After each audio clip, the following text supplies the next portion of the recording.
Introduction. Un peuple puissant mais orgueilleux. Il y a fort longtemps, dans la région d'Al-Hijr, vivait un peuple nommé Thamud. Ils étaient forts, riches et bâtissèrent des maisons dans les montagnes. Mais leur cœur s'était endurci. Ils adoraient des idoles et se détournèrent de Dieu. Alors, Allah leur envoya un prophète, Salih, alayhi salam, un homme juste, issu de leur peuple, pour leur rappeler l'adoration du Dieu unique. L'appel du prophète Salih leur dit avec douceur et sagesse, « Ô mon peuple, adorez Allah. Vous n'avez d'autre divinité que lui. Il vous a créé de la terre et vous y a établi. Demandez-lui pardon, puis repentez-vous à lui. » Sourate Hud, verset 61. Mais les notables arrogants dirent, « Salih, était-ce toi en qui nous mettions tant d'espoir ?» Ils se moquaient, refusaient d'écouter et exigeaient un signe visible.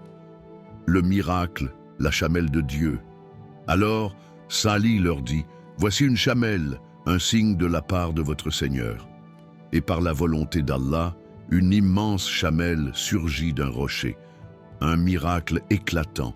Elle était pacifique, majestueuse et devait boire l'eau 1 jour sur 2. Le peuple devait respecter cette règle, sinon la colère d'Allah s'abattrait sur eux. Et ne lui faites aucun mal, sinon un châtiment douloureux vous saisira. Sourate Al-Araf, verset 73.